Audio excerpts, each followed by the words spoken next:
तो बच्चों अगर if you look at this question, radiation of 2 photons energy, समझते हैं इसको अच्छी तरह से कैसे करेंगे, एकदम सिंपल है। देखो समझना एकदम अच्छी तरह से, इक्वेशन आपको यही यूज करना है, इनमें से कुछ यूज करना होता है, कुछ बाहर से कुछ नहीं आएगा, ठीक है। तो ये देखो, इसको मैं कर देता हूँ इधर इरेज, और इसको जो है बेटा मैं यहाँ पर लिख लेता हूँ। रेडिएशन ऑफ 2 photons एनर्जी, तो फोटोन की एनर्जी की बात हो रही है, मैक्सिमम वेलोसिटी की बात हो रही है ना, मैक्सिमम वेलोसिटी की बात हो रही है, तो कभी ना कभी तुमको पता है यही तुमको यूज करना ही है। Maximum kinetic energy is E minus work function, simple है। रेडिएशन ऑफ 2 photons एनर्जी, तो एक मेटल सरफेस है, अभी रेडिएशन आ रहा है, तो एक बार ऐसी एनर्जी आई जो ट्वाइस थी वर्क फंक्शन के, दूसरी बार ऐसी एनर्जी आई जो 5 टाइम्स थी वर्क फंक्शन के। तो रेडिएशन ऑफ 2 photons एनर्जी मतलब क्या, एनर्जियां आई, एक एनर्जी ऐसी थी जो ट्वाइस थी वर्क फंक्शन के, अच्छी खाते हैं, ज्यादा ही आई, अच्छी बात है, हम खुश है। और दूसरी बार ऐसी एनर्जी है जो 5 टाइम है वर्क फंक्शन के, तो ये गिवन है अपने पास। अपने को क्या बोला है, the ratio of maximum velocity क्या होगी, the ratio of maximum velocity क्या होगी। तो सिंपल है बच्चों, देखो समझने की ट्राई करना। काइनेटिक एनर्जी फर्स्ट रेडिएशन के लिए ई क्या होगा, वेरी सिंपली, पहले के लिए 2 टाइम्स वर्क फंक्शन है E1, ठीक है, E1 माइनस वर्क फंक्शन, तो kinetic energy will be half m v1 square equal to E1 क्या है तुम्हारा, दुगना है वर्क फंक्शन के, minus work function, this will be half m v1 square equal to 2 work function minus work function, तो ये work function, ये equation number बना के समझो। फिर सेकंड काइनेटिक एनर्जी का इक्वेशन, काइनेटिक एनर्जी 2 के लिए, सेकंड रेडिएशन के लिए again E2 minus work function, तो again half m v2 square, kinetic energy का मैंने इक्वेशन यूज कर दिया। E2 क्या है, 5 बार वर्क फंक्शन के माइनस वर्क फंक्शन, देखो half m v2 square is equal to 4 time work function, equation number 2 है। आपको रेशियो निकालना है तो उसको डिवाइड कर दो, half m v1 square upon half m v2 square equal to work function upon 4 times work function, half m cancel, 5 cancel, तो v1 square upon v2 square equal to 1 upon 4। अपने को v1 square और v2 square नहीं चाहिए, अपने को v1 और v2 चाहिए, है ना, तो इसका अपन स्क्वायर रूट निकाल देंगे, तो v1 upon v2 will be equal to 1 upon 2, तो इसका आंसर हो जाएगा बच्चों बी ऑप्शन। बच्चों देखो कभी भी याद रखना, आपको कुछ, अब जब भी क्वेश्चन करोगे आपको बेसिक, ये चैप्टर में बेसिक फॉर्मूला पता होनी चाहिए आपको, वापस मैं लिखा देता हूँ फॉर्मूलाज, देखो आपको इतना पता होना चाहिए सिर्फ, आपके पास अभी तक अपने जो जो पढ़े, maximum kinetic energy E minus work function, maximum kinetic energy को वैसा लिख सकता, हाफ m v मैक्स का square is equal to E can be written as hf and this can be written as hf naught, half m v square max can be written as h, f can be written by c by lambda and hc by lambda naught, ये सब आप लिख सकते हो। Energy को आप लिख सकते हो hf, ठीक है, अगर मैं पूछूं इसमें से ई को और क्या लिख सकते हो, hc by lambda भी लिख सकते हो। अब याद रखना, आपको मैंने बताया था शॉर्टकट, hc का वैल्यू समझो, आपको h का भी प्लैंक्स कांस्टेंट होता है, h इसका value 6.626 into 10 to the power minus 34 होता है joule second, C speed of light, तो ये डायरेक्टली याद रखने का 1240 अपॉन लैम्डा इन नैनोमीटर होना चाहिए, और आंसर आपको इलेक्ट्रॉन वोल्ट में आएगा। सिमिलरली ये भी छोड़ दो, अगर आपको ये भी बोला हो, वर्क फंक्शन भी बोला हो, तो वो क्या होता है, एच एफ नॉट होता है ना, तो वर्क फंक्शन क्या होगा, H C upon lambda nought होगा, तो आप डायरेक्टली कर सकते हो वर्क फंक्शन को 1240 अपॉन लैम्डा नॉट, आंसर आपको इलेक्ट्रॉन वोल्ट में आएगा और ये नैनोमीटर में होना चाहिए। तो ये आपको इस तरह से बच्चों ये फॉर्मूलास पता होनी चाहिए। अब ये फॉर्मूला को याद करके क्वेश्चन को रीड करो, देखो आपको आ जाएगा। So if you look at this question, the work function of a substance is 124 electron volt, the longest wavelength, तो lambda should be less than और इक्वल टू लैम्डा नॉट, तो मैक्सिमम जो होगा that will be equal to lambda not, ठीक है, that the emission can takes place. तो simple है यार बच्चों, देखो मैंने आपको फॉर्मूला बताया, अभी कुछ है नहीं, अब H C by lambda not, ठीक है, अगर इसको शॉर्टकट लिखना है 1240 upon lambda nought, electron volt में होना चाहिए, नैनोमीटर में आएगा, ये नैनोमीटर में होना चाहिए तो इलेक्ट्रॉन वोल्ट में आएगा। तो अगर आप करोगे सॉल्व इसको, वर्क फंक्शन आपका दिया हुआ है 124, 1240 upon lambda not, therefore lambda naught will be equal to 1240 upon 124, 1 जा 10 जा, तो आंसर आ जाएगा 10 नैनोमीटर। क्वेश्चन को बेटा, in photoelectric effect experiment the threshold wavelength of light is 400 nanometre. तो थ्रेशोल्ड वेवलेंथ बच्चों,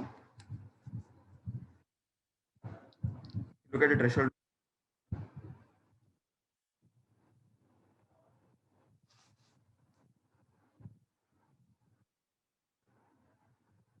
Okay, so the threshold wavelength is 400 nanometer and the wavelength of incident light is 200 nanometer. दिमाग चलना चाहिए तुम्हारा logic भी, जब भी wavelength is less than threshold wavelength तभी बच्चों फोटोन आएगा, इलेक्ट्रॉन निकलेगा, वो सब तुमको कंडीशन पता होनी चाहिए।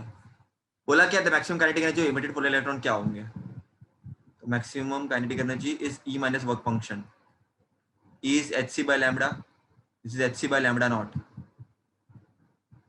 भैया कैलकुलेशन को सिंपल कराओ थोड़ा, तो एच सी को आप 1240 लिख लो, लैम्बडा आपको दिया 200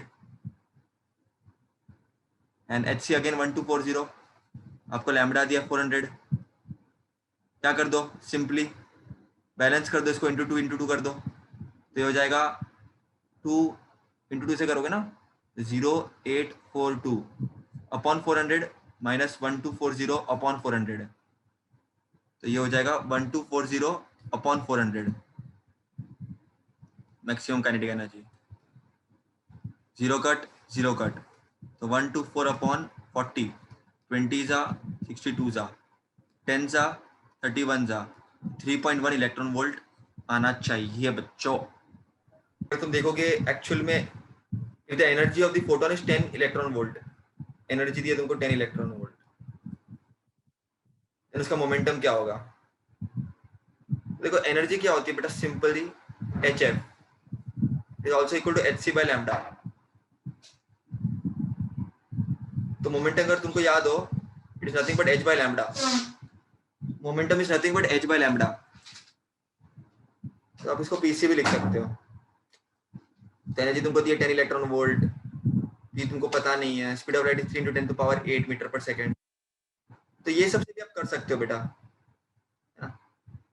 1 इलेक्ट्रॉन वोल्ट इज 1.6 × 10⁻19 जूल, और आप उसको डिवाइड कर सकते हो इससे 3 × 10⁸, तो आपको मोमेंटम मिल, very simply right. You can have this as 16/3, 10 × 1/3 16/3 and 10⁻19, और ऊपर जाएगा 10⁻8 हो जाएगा, ये इक्वल टू पी, ये हो जाएगा कुछ 16/3 इंटू 10⁻19 इंटू -8, तो it is -27 I believe, and ये हो जाएगा 5.33 समथिंग। तो कुछ देखो ऐसा कुछ ऑप्शन है क्या, है C option. If you look at, I'll again check the answer if I can. Okay, so बच्चों, in today's lecture we are going to discuss the observations from photoelectric effect.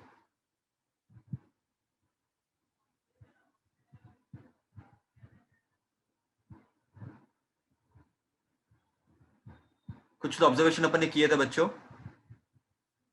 Photoelectric effect से।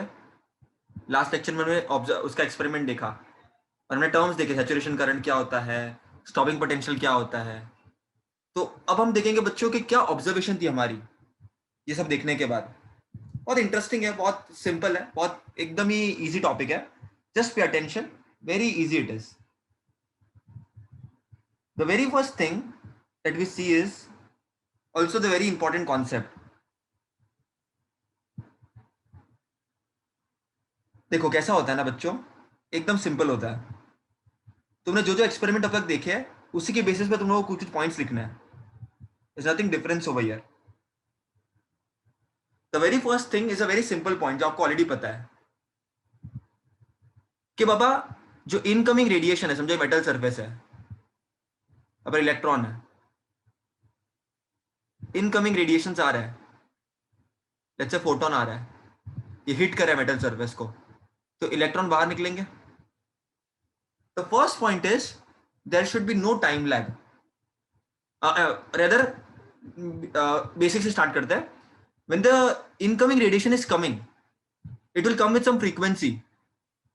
So आपको अब तक पता होगा बच्चों, frequency should be greater than the threshold frequency. The incoming frequency का frequency should be greater than threshold frequency.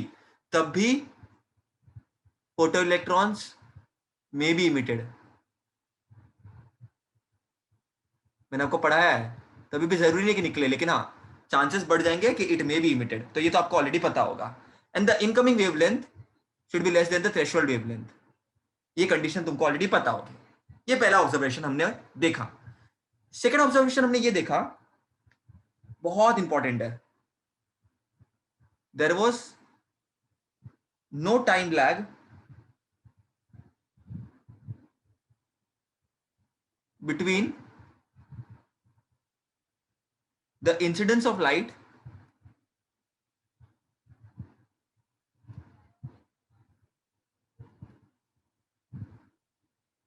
And emission of electrons. बहुत अच्छा पॉइंट है. जैसे दोस्त ने मेरे को बुलाया, मैं चला गया, मतलब जैसे ही फोटोन टकराएगा इलेक्ट्रॉन निकल जाएगा. कंडीशन यही है, it should come with a very high energy, it should come with a frequency greater than the threshold frequency. तो जब बहुत ज्यादा फ्रीक्वेंसी के वो आएगा, तो जैसे वो हिट करेगा सरफेस पे, तब इलेक्ट्रॉन तुरंत निकल जाएगा. There is no time lag. ऐसा नहीं कि फोटोन आया तो 5 मिनट भाव खाऊंगा फिर निकलूंगा, ऐसा नहीं होता है. ये तुरंत होता है बच्चों, एकदम तुरंत. विद इन 10⁻⁻⁹ सेकेंड्स बच्चों. एक सेकेंड से भी कितना कम.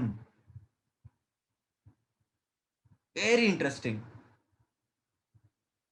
हाँ ऑब्वियसली इंसिडेंट इंटेंसिटी कम करोगे रेडिएशन की, और जैसे इंटेंसिटी को स्टॉप करोगे तो करंट भी स्टॉप हो जाएगा, क्योंकि इलेक्ट्रॉन्स निकलेंगे नहीं. लेकिन there is no time lag. जैसे फोटोन आएगा इलेक्ट्रॉन निकलेगा. Next point, next point, next point, next point. Very important, very simple it is. एक बार अपन ने पहले का पूरा बेसिक क्लियर कर दिया तो ये तुम्हारा एकदम सिस्टमेटिकली होता जाएगा. थर्ड पॉइंट बोलता है, keeping the frequency new, keeping the frequency of the incident radiation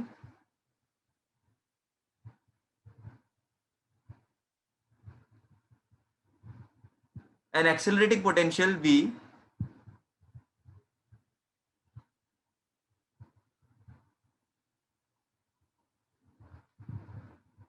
fixed.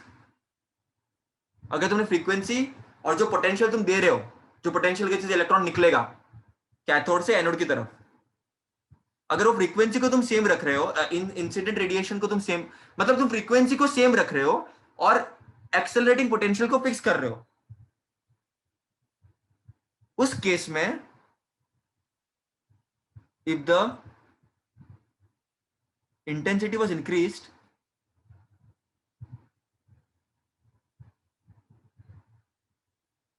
the intensity was increased, the photocurrent increases linearly with intensity. बहुत इंपॉर्टेंट पॉइंट है, समझना इसको अच्छी तरह से. इंटेंसिटी का मतलब होता है number of photons. Number of photons को बढ़ाओगे, जितने फोटॉन गिरेंगे मेटल सरफेस पे उतने इलेक्ट्रॉन निकलेंगे.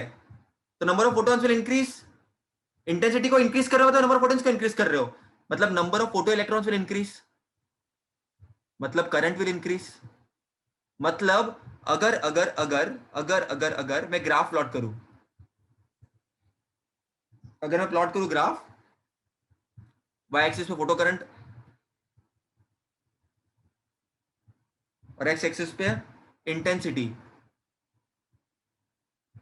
ऑफ इंसिडेंट रेडिएशन,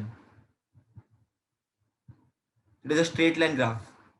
क्यों ऐसा? क्योंकि इंटेंसिटी बढ़ाओगे, देखो इंटेंसिटी बढ़ाया तो करंट बढ़ा, इंटेंसिटी बढ़ाओगे करंट बढ़ेगा, इंटेंसिटी बढ़ाओगे करंट बढ़ेगा. ऐसा क्यों हो रहा है बच्चों?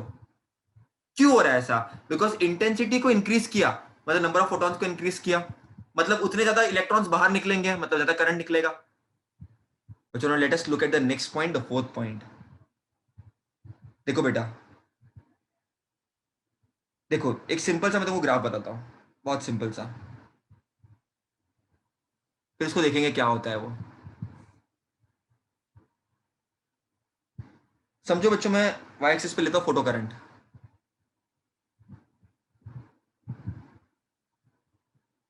और एक्स एक्सिस पे ले लेता हूँ लेट्स से पोटेंशियल, एनोड का पोटेंशियल।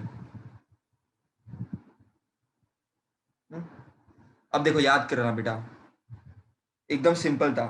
अगर एनोड पोटेंशियल जीरो होगा, याद करो, तब करंट जीरो नहीं होता बेटा। क्योंकि देखो एनोड, देखो ये कैथोड है, ये एनोड है, ये नेगेटिव था, इसको मैं जीरो करूंगा तो कुछ ना कुछ तो पोटेंशियल होगा, तो कुछ ना कुछ तो करंट की वैल्यू होगी। तो जब एनोड पोटेंशियल जीरो होता है तब भी करंट की कुछ वैल्यू होती है बेटा ना, कुछ ना इलेक्ट्रॉन तो तभी भी जाएगा। हाँ, जब मैं एनोड को बहुत नेगेटिव कर दूंगा तो फोटो करंट जीरो हो जाएगा, लेकिन जब मैं एनोड पोटेंशियल को जीरो करूंगा, जीरो मतलब यहां पर ये पॉइंट की बात कर रहा हूं मैं, तब भी कुछ ना कुछ तो इलेक्ट्रॉन्स तो बहेंगे ही, कुछ ना कुछ तो इलेक्ट्रॉन्स बाहर निकलेंगे। ऐसा क्यों? क्योंकि कैथोड नेगेटिव है, इट इज नेगेटिव पोटेंशियल, और ये जीरो पोटेंशियल है, तो तभी भी पोटेंशियल डिफरेंस तो है ही इनके बीच में। तो जब बच्चों एनोड पोटेंशियल जीरो होगा तभी भी कुछ ना कुछ करंट होगा। तो जैसे ही तुम एनोड पोटेंशियल को पॉजिटिव करोगे, तुम्हारा करंट इंक्रीज होगा। याद करो, ये नेगेटिव था, इसको तुमने थोड़ा पॉजिटिव किया, ठीक है, तो करंट इंक्रीज किया, करंट इंक्रीज किया, करंट इंक्रीज किया, करंट इंक्रीज किया, करंट इंक्रीज किया। तो इनिशियली जब तुम एनोड पोटेंशियल को जीरो लोगे तभी भी कुछ ना कुछ तो करंट होगा ही, it will not be a straight line. लेकिन जैसे ही तुम एनोड पोटेंशियल को पॉजिटिव करोगे, पॉजिटिव करोगे, तब करंट तुम्हारा बढ़ेगा, करंट तुम्हारा बढ़ेगा, करंट बढ़ेगा, करंट बढ़ेगा। लेकिन जब तुम एनोड पोटेंशियल को, ये नेगेटिव नेगेटिव नेगेटिव, ये कैथोड एनोड, इसको जब तुम नेगेटिव करते चलोगे बहुत ज्यादा, तो ये फोटो करंट डिक्रीज होगा बच्चों, याद करो, फोटो करंट डिक्रीज होगा। और एक पॉइंट पे आकर के, जिसको हम बोलते हैं स्टॉपिंग पोटेंशियल, याद करो, एक पॉइंट इज स्टॉपिंग पोटेंशियल जब फोटो करंट जीरो हो जाएगा। तो इस पॉइंट पे फोटो करंट जीरो है बच्चों। अगर मैं अलग अलग इंटेंसिटी की बात करूं, अगर मैं अलग अलग इंटेंसिटी ऑफ लाइट की बात करूं, तो अलग अलग इंटेंसिटी पे स्टॉपिंग पोटेंशियल इज सेम। जैसे इसकी इंटेंसिटी है, ये हाई इंटेंसिटी है I3, this is I2, this is I1। Okay, so this are different different, this is high intensity. समझना इसको, टेंशन मत लो, मैं समझाता हूँ। लो इंटेंसिटी, तो मैंने पहला पॉइंट एक सिंपल सा रखा, पहला पॉइंट मैंने सिंपल सा ये रखा कि इनिशियली ये जीरो होता है, फिर करंट बढ़ता है, फिर ये सैचुरेशन आ जाता है। याद करो, this is saturation current, point का सैचुरेशन आ जाता है, तो ये पूरा सैचुरेशन है। लेकिन जब मैंने प्लॉट अलग अलग इंटेंसिटी के लिए प्लॉट किया, तो मुझे मालूम पड़ा कि intensity does not depend on stopping potential. Very important. अलग अलग जब मैंने प्लॉट्स के लिए ड्रॉ किया इसको, अलग अलग प्लॉट्स के लिए, तो मुझे मालूम पड़ा इंटेंसिटी और स्टॉपिंग पोटेंशियल का कोई भी सिमिलैरिटी नहीं है। इसको समझते हैं अच्छी तरह से, इसको समझते हैं। अगर मैं इंटेंसिटी को इंक्रीज करूंगा, जो इस केस में मैं कर रहा हूं, तभी भी स्टॉपिंग पोटेंशियल फिक्स वैल्यू आ रही है, ये कुछ भी हो सकती है, -20 -30 वॉट एवर। तो मेरा क्वेश्चन ये है, अगर मैं इंटेंसिटी को इंक्रीज करता हूं, तो क्या स्टॉपिंग पोटेंशियल क्या होगा? स्टॉपिंग पोटेंशियल को, क्या स्टॉपिंग पोटेंशियल इंक्रीज होगा, या स्टॉपिंग पोटेंशियल डिक्रीज होगा, या stopping potential remains constant? My argument over here is, when you increase intensity, stopping potential remains constant. Why it is so बच्चों? Very interesting point, very interesting. देखो समझने की कोशिश करना, स्टॉपिंग पोटेंशियल ऐसा potential है जब पर फोटो करंट जीरो हो जाता है। मतलब क्या? जब एकदम ही खतरनाक इलेक्ट्रॉन, एकदम खतरनाक इलेक्ट्रॉन आ रहा है, तो जब तक, देखो, जिस इलेक्ट्रॉन के पास मैक्सिमम काइनेटिक एनर्जी होगी, समझना, जिस इलेक्ट्रॉन के पास मैक्सिमम काइनेटिक एनर्जी होगी, उसको भी रोकना है, ठीक है, उसको भी रोकना है। तो जब तक उसको रोक नहीं लेता वो, जब तक एक भी इलेक्ट्रॉन या मेजरेबली इलेक्ट्रॉन जिसे करंट पैदा हो वो रुक ना जाए, तब तक अपन बोलेंगे फोटो करंट जीरो नहीं है। लेकिन जब इलेक्ट्रॉन रुक रहा है, जब इलेक्ट्रॉन भाग नहीं रहे, क्यों नहीं भाग पा रहे? क्योंकि स्टॉपिंग पोटेंशियल तुमने अप्लाई कर दिया है। तो ये स्टॉपिंग पोटेंशियल का मीनिंग होता है। इंटेंसिटी का मतलब क्या? आप इंटेंसिटी को इंक्रीज कर रहे हो, मतलब नंबर ऑफ फोटॉन्स को इंक्रीज कर रहे हो, मतलब उससे नंबर ऑफ इलेक्ट्रॉन्स बढ़ेंगे। लेकिन इलेक्ट्रॉन में कितनी एनर्जी है वो इससे नहीं बढ़ती। इंटेंसिटी बढ़ाने से एनर्जी नहीं बढ़ती बच्चों, याद रखना। वो तो फ्रीक्वेंसी बढ़ाने से होती है। जब तुम इंटेंसिटी को इंक्रीज करोगे, नंबर ऑफ फोटॉन्स इंक्रीज होता है, मतलब नंबर ऑफ इलेक्ट्रॉन्स इंक्रीज होंगे, क्योंकि फोटॉन गिरेंगे मेटल सरफेस पे तो इलेक्ट्रॉन निकलेगा। लेकिन इलेक्ट्रॉन की एनर्जी कितनी होगी वो इंटेंसिटी डिसाइड नहीं करेगा। तो अगर वो इंटेंसिटी डिसाइड ही नहीं करेगा तो स्टॉपिंग पोटेंशियल उस पर कैसे डिसाइड होगा? So we have seen Einstein's kinematic equations, जब पर हमने डिस्कस किया था बच्चों, again don't worry, we will discuss also later on, कि your kinetic energy max is E minus work function, पर kinetic energy is nothing but E V naught. ये क्यों आया मैं I will let you know, don't worry. Equal to E minus work function, so this E V naught is equal to E है H C by lambda और ये आता है H C by lambda not. तो V nought will be equal to H C by lambda minus H C by lambda nought upon E। अब ये H C by lambda nought is work function and this work function is constant. H C by lambda energy of each photon है ये। अभी energy of each photon है और ये frequency है, तो energy of each photon is depending on frequency, और intensity का तो कोई टर्म ही नहीं आया यहाँ पर, पावर का इंटेंसिटी का कोई टर्म ही नहीं आया है। तो अगर तुम देखोगे इक्वेशन में भी कि इंटेंसिटी का कोई टर्म ही नहीं है, दैट मींस एनर्जी इस पर डिपेंड ही नहीं करती। तो मेरा पॉइंट ही ये था, स्टॉपिंग पोटेंशियल चीज क्या है? जब तक मैक्सिमम काइनेटिक एनर्जी को अपन वाले इलेक्ट्रॉन को अपन रोक नहीं लेते, जब तक अपन मैक्सिमम काइनेटिक एनर्जी वाले इलेक्ट्रॉन को रोक नहीं लेते, जब तक मैक्सिमम काइनेटिक एनर्जी वाले इलेक्ट्रॉन को अपन रोक नहीं लेते, तब तक फोटो करंट जीरो नहीं होगा। मतलब अपन ने स्टॉपिंग पोटेंशियल अप्लाई कर दिया, नेगेटिव पोटेंशियल अप्लाई कर दिया, अब फोटो करंट जीरो हो गया यहाँ पर, ठीक है, यहाँ पर फोटो करंट इज जीरो, ठीक है, फोटो करंट यहाँ पर जीरो है। तो मेरा पॉइंट मुद्दा यही था कि अलग अलग इंटेंसिटी की लाइट लो, सबका स्टॉपिंग पोटेंशियल सेम आएगा अगर तुमने कुछ कुछ चीजों को कांस्टेंट रखा है, but that's something which is very very very important. तो अपन ने क्या क्या कांस्टेंट को रखा, यहाँ पर अपने क्या क्या कांस्टेंट रखा है, यहाँ पर अपन ने बच्चों we are keeping frequency constant, frequency intensity constant रखा है अपन ने। ये फ्रीक्वेंसी, एक ही फ्रीक्वेंसी की लाइट आ रही है, तो नंबर ऑफ फोटॉन्स को तुमने इंक्रीज किया, नंबर ऑफ इलेक्ट्रॉन इंटेंसिटी को इंक्रीज किया, तो नंबर ऑफ फोटॉन इंक्रीज हुए, मतलब नंबर ऑफ इलेक्ट्रॉन्स इंक्रीज हुए। लेकिन स्टॉपिंग पोटेंशियल का मतलब ये नहीं होता कि इलेक्ट्रॉन को रोकना, मैक्सिमम काइनेटिक एनर्जी वाले इलेक्ट्रॉन को रोकना। तो दैट्स द रीजन ये ग्राफ इस तरह से आया है, कुछ अलग अलग इंटेंसिटी का एक ही पॉइंट पे आया है, क्योंकि स्टॉपिंग पोटेंशियल सबका सेम ही होगा। Let me explain you the 8th point also, connected ये इससे। अगर फ्रीक्वेंसी को मैं कांस्टेंट नहीं रखता हूं बच्चों, if I don't keep frequency constant, okay, there is one more point which is very important point.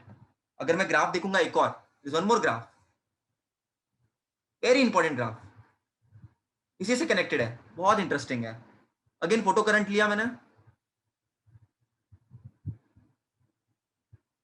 And मैंने एक्सेलरेटिंग पोटेंशियल लिया, पोटेंशियल की बात कर रहा हूं मैं। अब की बार क्या होगा देखो बेटा, अब की बार मैं फ्रीक्वेंसी को चेंज कर रहा हूं, अब मैं इंटेंसिटी को कांस्टेंट रखता हूं, इंटेंसिटी को मैं कांस्टेंट रखता हूं, एक्सेलरेटिंग पोटेंशियल को मैं कांस्टेंट रखता हूं for example, okay, even accelerating potential को कांस्टेंट रखता हूं मैं। बहुत इंपॉर्टेंट है कि इसको तुम कांस्टेंट रख रहे हो। तो अब की बार देखना फ्रीक्वेंसी बदल रहा हो, फ्रीक्वेंसी बदलेगी बच्चों, तो कुछ कुछ इलेक्ट्रॉन खतरनाक एनर्जी से आएंगे, खतरनाक काइनेटिक एनर्जी से आएंगे, तो उनको रोकने के लिए अलग अलग स्टॉपिंग पोटेंशियल रिक्वायर्ड होगा। तो पहले बच्चों फ्रीक्वेंसी सेम थी, तो कोई भी लाइट, कोई भी इंटेंसिटी ऑफ लाइट को भेजो, पहले इंटेंसिटी कुछ अलग थी, बाद में कुछ अलग थी, लेकिन सबका स्टॉपिंग पोटेंशियल सेम होगा क्योंकि फ्रीक्वेंसी सेम थी। लेकिन अगर फ्रीक्वेंसी को बदलोगे बच्चों, फ्रीक्वेंसी को बदलोगे, मतलब कोई इलेक्ट्रॉन खतरनाक काइनेटिक एनर्जी से आ रहा है, कोई कम काइनेटिक एनर्जी से आ रहा है, तो सबको रोकने की क्षमता बदल जाएगी। तो अब की बार इंटेंसिटी सेम है बच्चों, लेकिन स्टॉपिंग पोटेंशियल बदल जाएगा। It's a very interesting concept बच्चों, वेरी वेरी, देख लो ग्राफ देख लो, मैं तुमको बताता हूं, very interesting concept, very interesting. तो अब की बार एक स्टॉपिंग पोटेंशियल इधर आ गया, इंटेंसिटी सेम रखी है, एक स्टॉपिंग पोटेंशियल इधर आ गया, एक स्टॉपिंग पोटेंशियल इधर आ गया, ठीक है, वी नॉट माइनस है सब, minus V nought 1 minus V nought 2 minus V nought 3, सबका सेम अलग अलग हो जाएगा बेटा। क्यों अलग अलग होगा, इसको मैं ऐसे सब्सक्रिप्ट में आई टेल यू व्हाई अलग अलग हो जाएगा, क्योंकि अब की बार फ्रीक्वेंसी को बदला है। फ्रीक्वेंसी बदलोगे बच्चों, और याद रखना this is this relation, right, and this is obviously your saturation current. है ना, एक पॉइंट के बाद। अब ये सिंपल सा ग्राफ है बच्चों, एक्सेलरेटिंग पोटेंशियल को जीरो का तभी कुछ करंट की वैल्यू होगी, लेकिन जैसे ही तुमने नेगेटिव किया एक्सेलरेटिंग पोटेंशियल को, तो इधर फोटो करंट जीरो हो गया, इधर भी जीरो हो गया, इधर भी जीरो हो गया, लेकिन डिफरेंट क्यों मिला तुमको? Why did you get different? The reason is very simple, because frequency बदल रहे हो, फ्रीक्वेंसी बदलेंगे तो रोकने की क्षमता बदल जाएगी। तो this graph represents photo current on Y axis, और एक्स एक्सिस में तुम्हारा एनोड पोटेंशियल है। ये कुछ ग्राफ तुमको देखे रहेगा, ये वाला ए पॉइंट, ये बी पॉइंट, ये C point, I A I B I C intensity अलग अलग, F A F B F C frequency है। अब देखो बच्चों बहुत क्लियरली, बहुत क्लियरली, बहुत clearly, very very very important, ये कुछ ऐसा आ जाएगा बच्चों। कुछ ग्राफ को मैं ड्रॉ कर देता हूँ, ये देखो ऐसा कुछ है, फिर यहां से इधर से करके ऐसा कुछ है ना। अब देखना बच्चों, सिंपल सी बात है, बी और सी को देखो, बी और सी का फोटो करंट सेम है, बी एंड सी का सेम फोटो करंट है। सेम फोटो करंट मतलब क्या? सेम इंटेंसिटी होगी उनकी। अरे इंटेंसिटी सेम होती है, इलेक्ट्रॉन सेम होते हैं, तभी तो फोटो करंट सेम होता है। तो in this case I B will be equal to I C. Reason क्या है? क्योंकि बी और सी का, अगर तुम देखोगे बी एंड सी का फोटो करंट सेम है, फोटो करंट सेम होगा मतलब इंटेंसिटी सेम है। So I B will be equal to I C and it will always be greater, obviously B greater than इसका इंटेंसिटी, ए का intensity. One option है sir. अब frequency का देखते हैं बेटा, frequency depends upon stopping potential, बच्चों याद रखना, मैंने तुमको बताया था लास्ट टाइम भी, frequency depends upon stopping potential. तो यहां पर देखो बी और ए का स्टॉपिंग पोटेंशियल सेम है, तो frequency of B will be equal to frequency of A, but frequency of C will be greater क्योंकि इसका स्टॉपिंग पोटेंशियल मोर नेगेटिव है। तो this is the relation that you will be concluding from the graph. बस नजर चाहिए, नजराना चाहिए बेटा। दो बातें हैं बेटा, दो बातें हैं, दो बातें हैं, दो बातें हैं, दो बातें हैं। सेम इंटेंसिटी कब होगी? जब फोटो करंट सेम होगा, ये पहली बात। और सेम फ्रीक्वेंसी कब होगी? जब स्टॉपिंग पोटेंशियल सेम होगा। तुमको एंट्रेंस एग्जाम में अलग अलग तरीकों से ये पूछेंगे, जब स्टॉपिंग पोटेंशियल सेम होगा। तो this is the thing. Again I repeat बच्चों, again I repeat, let me make it very clear, graph को पढ़ना कैसा है। अगर तुम देखोगे ये बी और सी को, दोनों के भी देखो, यहां पर तुम देखोगे बी और सी को, तो इनका फोटो करंट सेम था, मतलब इनकी इंटेंसिटी सेम थी, तब जाके सेम आया। और क्योंकि ए नीचे है तो ऑब्वियसली ये दोनों ग्रेटर होंगे। फिर बी और ए मिलकर के एक ही पॉइंट पे आ रहे हैं, इस पॉइंट पे, तो इस पॉइंट पे आ रहे हैं क्योंकि इनका स्टॉपिंग पोटेंशियल सेम है। स्टॉपिंग पोटेंशियल कब सेम होगा? जब फ्रीक्वेंसी सेम होगी बच्चों। इसीलिए F B is equal to F A और बी का फ्रीक्वेंसी सेम है। एवरीबॉडी लिसन टू मी, ये ग्राफ है, I one I two I three intensity है, तो इसकी इंटेंसिटी आई वन, इसकी आई टू, इसकी आई थ्री। आपको बताना है जिसका फोटो करंट सेम उनकी इंटेंसिटी सेम। तो ये फोटो करंट है इधर, और इधर आपका एनोड पोटेंशियल है, तो इन दोनों का फोटो करंट सेम है, तो इनकी इंटेंसिटी सेम होगी।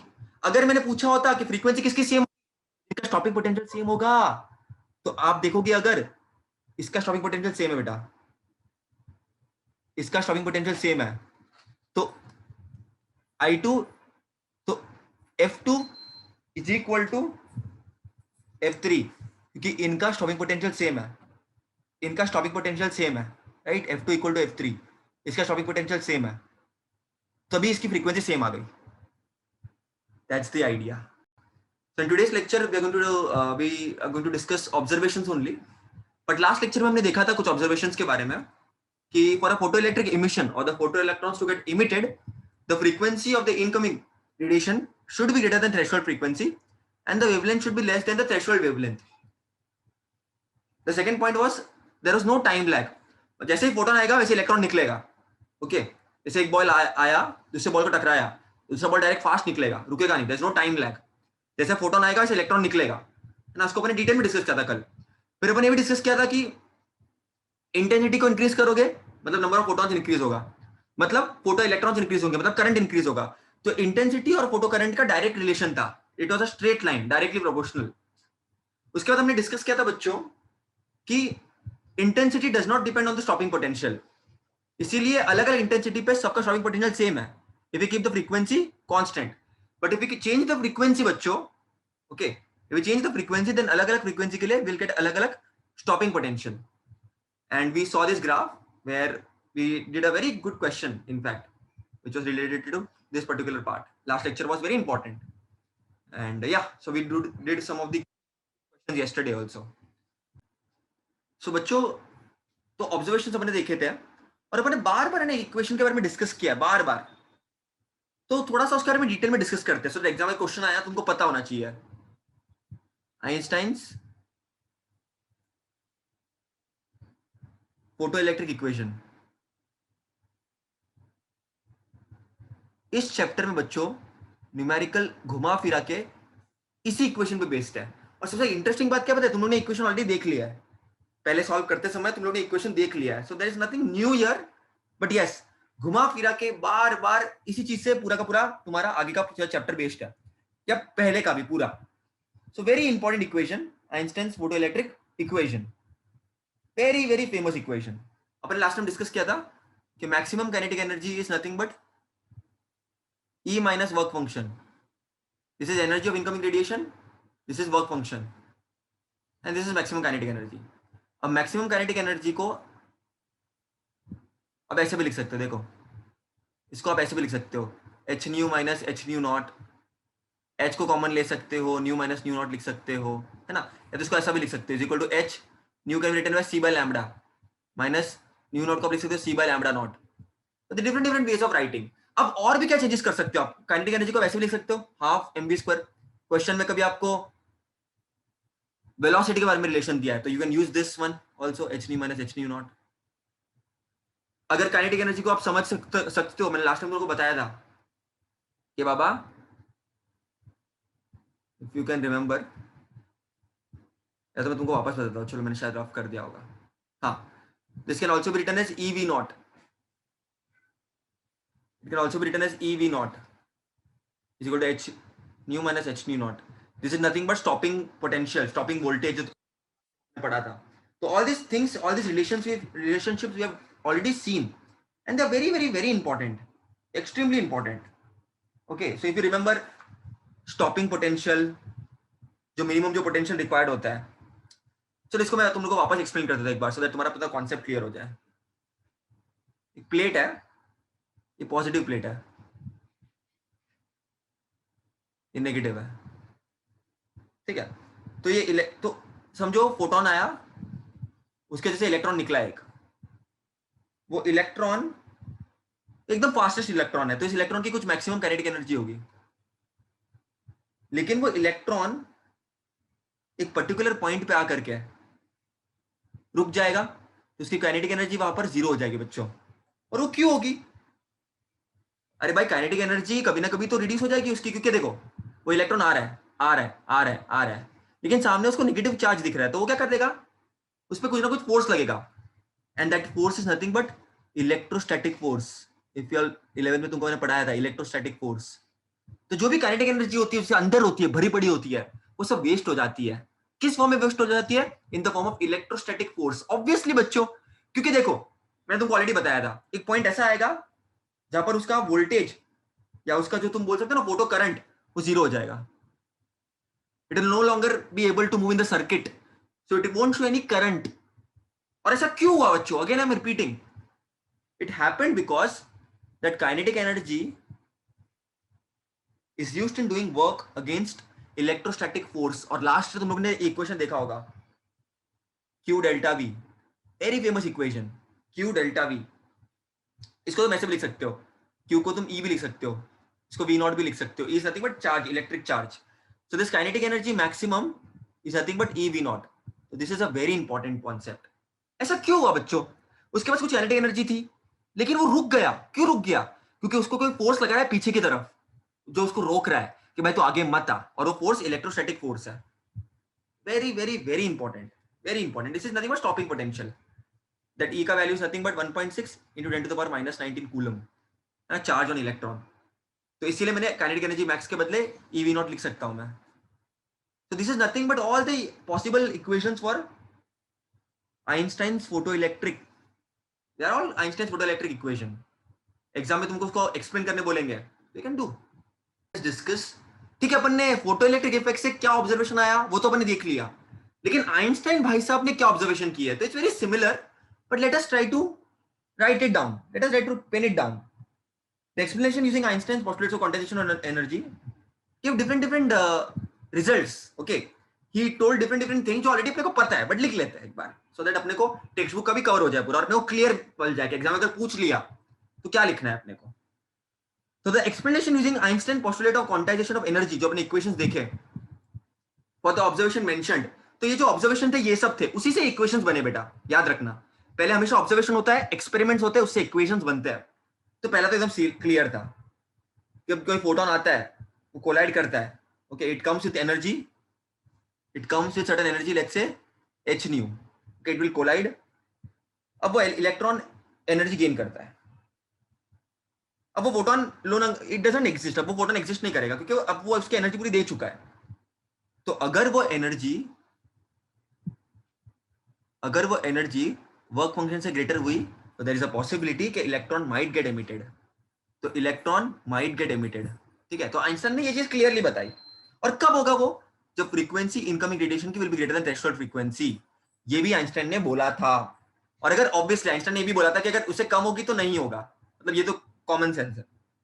ठीक है, अब आइंस्टाइन ने और क्या बोला कि भाई वर्क फंक्शन भी इंपॉर्टेंट है, जो मैंने तुमको यहाँ पर डिस्कस किया, work function, energy should be greater than work function. फिर और क्या क्या उसने देखा कि energy is given by the photon to the electron. अब जो एक्सचेंज होता है, द एक्सचेंज ऑफ एनर्जी जो होती है, the exchange of energy between photon and electron is instantaneous. There is no time lag. देखो समझना, अगर ये वेव होती ना वेव, तो ये वेव धीरे धीरे आती, डबंग डबुक डुबुक डुबुक, धीरे धीरे धीरे धीरे धीरे एनर्जी आती, तब फिर कभी इलेक्ट्रॉन शायद निकलता. तो वो क्विक नहीं होता अगर वेव नेचर होता तो, क्योंकि ये पार्टिकल है, फोटोन इज अ पार्टिकल. तुरंत पार्टिकल आया, टकराया, और इलेक्ट्रॉन को एनर्जी देकर के इलेक्ट्रॉन तुरंत निकल गया. There is no time lag, it's very quick. और आइंस्टाइन को चीज समझ में आ गई थी बच्चों. Einstein was very very very smart. There is no time lag, जैसे फोटोन आया वैसे इलेक्ट्रॉन निकलेगा. फिर आइंस्टाइन ने एक और चीज बोली कि अगर तुम intensity of incident radiation increase करोगे, then there will be increase in the photo current. और अगर इंटेंसिटी कम होगी तो कम फोटॉन्स होंगे, तो कम इलेक्ट्रॉन होगा. तो ये भी इंटेंसिटी प्रोपोर्शनल टू करंट, या आइंस्टाइन को पता थी बच्चों बात, वेरी इंपॉर्टेंट. फिर और चीजें क्या क्या थी जो अपने देखे, अलग अलग ग्राफ, अलग अलग जो ग्राफ देखे वही आइंस्टाइन ने बोला, कुछ डिफरेंट नहीं बोला उसने. मतलब electron is emitted from the surface, तो इलेक्ट्रॉन जाएगा towards anode because of that accelerating potential that it will get. तो ये सब चीजें आइंस्टाइन ने सेम चीज बोली, कुछ डिफरेंट नहीं बोला. ओके, मतलब फोर्थ पॉइंट में आइंस्टाइन ने सैचुरेशन करंट के बारे में बताया. याद करोगे, तुम लोग को याद हो तो मैंने ग्राफ बताया था एक, explain about a graph, important graph. मतलब ये देखो, ये चीजें कैसी है ना, तुम फील कर सकते हो सब चीजों को कि बाबा फोटो करंट है यहाँ पर, और यहाँ पर एनोड का पोटेंशियल है. जब एनोड का पोटेंशियल जीरो होता है तभी भी कुछ ना कुछ तो करंट होगा ही, कुछ ना कुछ तो करंट होगा ही. फिर करंट इंक्रीज होगा, कुछ ना कुछ करंट तो तभी भी होगा. जब भी एनोड का पोटेंशियल जीरो होगा तभी ना कुछ तो करंट होगा ही ना. तो इंक्रीज होगा, जैसे तुम एनोड को पॉजिटिव कर रहे हो, है ना, एनोड को जैसे तुम एनोड पोटेंशियल को पॉजिटिव कर रहे हो, तो इंक्रीज तो होगा करंट. लेकिन एक पॉइंट के बाद there will be saturation of current, मतलब उसके आगे करंट इंक्रीज नहीं होगा, क्योंकि और इलेक्ट्रॉन है ही नहीं देने के लिए, और इलेक्ट्रॉन है भी तो भाई कैपेसिटी नहीं है उतनी. और जैसे तुम स्टॉपिंग पोटेंशियल को कम करोगे बच्चों, एक पॉइंट पे फोटो करंट जीरो हो जाएगा. This is nothing but stopping potential. तो ये आइंस्टाइन को भी समझ में आ गया, जो लास्ट लेक्चर में आपने देखा था, सेम टू सेम, कुछ डिफरेंट नहीं है, very simple. So increase the intensity. If we increase the incident intensity, there will be increase in the number of photons, and eventually there will be a saturation current एक point के बाद. तो Einstein को ये चीज एकदम clearly पता थी, उसके बारे में कुछ महान बात नहीं थी उसकी। ठीक है, तो ये फिफ्थ पॉइंट को तुम ऐसे ले सकते हो इस ग्राफ के थ्रू। फिर आइंस्टाइन ने और क्या क्या ऑब्जर्व किया, जो जो अपने को ऑलरेडी पता है, कुछ कुछ बड़ा नहीं है, कि मैक्सिमम काइनेटिक एनर्जी क्या होती है, इस एनर्जी माइनस वर्क फंक्शन।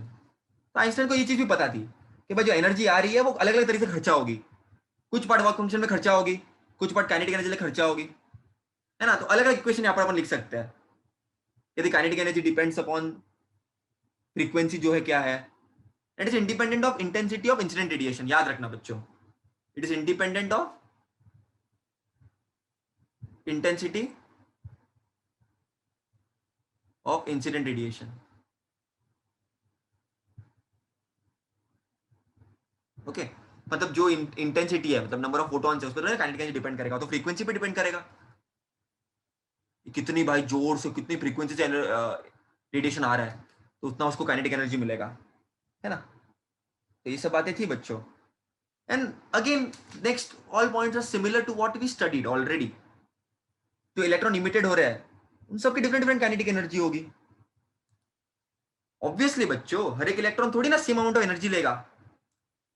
अगर बच्चों वेव नेचर होता तो एनर्जी हर जगह इक्वली जाती, या हर एक इलेक्ट्रॉन को, लेकिन हमारा पार्टिकल नेचर है तो किसी किसी इलेक्ट्रॉन को ज्यादा एनर्जी मिल रही है ना। तो अलग अलग था बेटा, ये चीज भी आइंस्टाइन को समझ में आ गई, है ना। और यही जो मैंने तुमको बताया, ये 7 पॉइंट एक्चुअली ये वाला ही है जो मैंने तुमको ये वाला बताया, ये वाला kinetic energy is EV not. देखो जो काइनेटिक एनर्जी हो रही है वो बेस्ड हो रही है in the form of electrostatic force, जो पीछे की तरफ उसको लग रहा है ना। फिर आइंस्टाइन ने और इक्वेशन दी है जो मैं तुमको लास्ट टाइम भी बताए थे, अभी मैं तुमको वापस रिपीट कर देता हूँ so that it will be very clear. देखो again I am repeating, maximum kinetic energy is E minus, यही इक्वेशन है, इसी से पूरा डिराइव करना है, पूरे चैप्टर में एक इक्वेशन तुमको याद रखना है। तो मैक्सिमम काइनेटिक एनर्जी के बदले हम ई वी नॉट पुट कर सकते हैं, इसके बदले H nu minus work function, तो nu naught will be equal to H nu, इसको ऐसे लिख सकते हैं H nu by E minus work function by E, है ना। इसको मैंने ऐसे लिख सकता है, और इसके बेसिस पे अपने ग्राफ भी ड्रॉ किया था पहले इनिशियल लेक्चर्स में। तो ये सब आइंस्टाइन की बातें थी बच्चों, ये सब प्यारी प्यारी बातें, ये सब आइंस्टाइन ने पूरे होशो आवाज में ये सब बातें कही थी बच्चों, है ना। ये सब कॉन्सेप्ट आपको याद रखना है, very important. Ready steady go with this particular concept. बच्चों देखो अब तक तुमने फिजिक्स के बाकी चैप्टर्स को इतना देखा नहीं है, but I let you know certain things. 19th century तक इट वॉज वेल नोन कि बाबा लाइट का वेव नेचर होता है।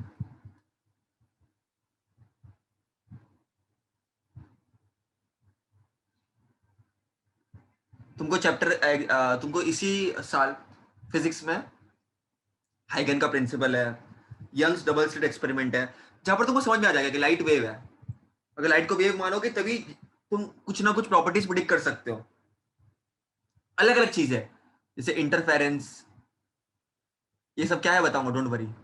डायफ्रैक्शन, ये तुमको पूरा चैप्टर इसके ऊपर में बताऊंगा, डोंट वरी। तब पोलराइजेशन, ये सब तुम केवल और केवल वेव नेचर से एक्सप्लेन कर सकते हो। लेकिन फोटो इलेक्ट्रिक इफेक्ट ने पूरी हिस्ट्री ज्योग्राफी को चेंज कर दिया।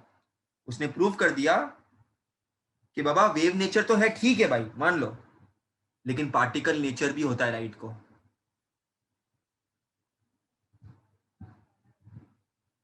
एंड देयर आर रीजंस बच्चों, मैं ऐसा क्यों बोल रहा हूँ, मैं फालतू में नहीं बोल रहा हूँ, ये सब उसके रीजंस है। पहला जो रीजन है बच्चों, बहुत बेसिक तरीके से मैं एक्सप्लेन करूंगा तुम लोगों को, एकदम क्लियर तुमको समझ आ जाएगा पूरा कि ऐसा मैं क्यों बोल रहा हूँ। क्या भैया आपको वेव नेचर पे भरोसा नहीं है? बेटा बहुत भरोसा है, लेकिन you should understand one thing very clearly. कुछ कुछ चीजें हमने जो पढ़ी है, जो हमने एक्सपेरिमेंट्स किए, प्रैक्टिकल किया, उससे मालूम पड़ा कि पार्टिकल नेचर के बिना तुम एक्सप्लेन ही नहीं कर सकते फोटो इलेक्ट्रिक इफेक्ट को। और फोटो इलेक्ट्रिक इफेक्ट तुम प्रैक्टिकली देख सकते हो, मतलब वो सच बात है, नेचर में एग्जिस्ट करता है ऐसा कुछ। तो अब क्या थी ऐसी बातें और क्या कॉन्सेप्ट थे ऐसे? तो पहले तो चीज था बच्चों कि बाबा देखो एकदम सिंपल सिंपल समझने की कोशिश करना, मैं लॉजिकली तुमको एक्सप्लेन करता हूँ। ये मेटल सरफेस है पर इलेक्ट्रॉन है बच्चों, ठीक है। अगर मैं मानूं कि लाइट वेव है, अगर मैं मानूं लाइट वेव है, तो होगा क्या?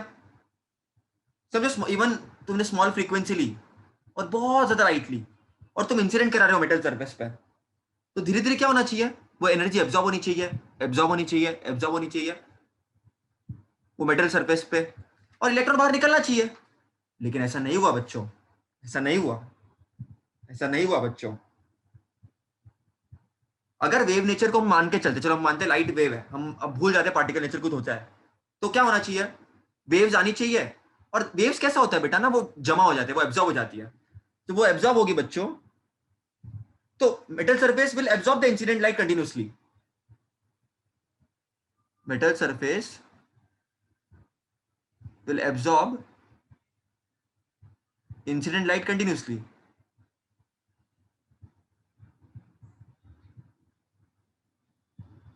ओके उससे क्या होना चाहिए, the metal will require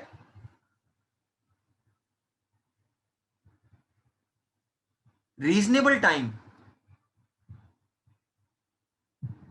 to be emitted.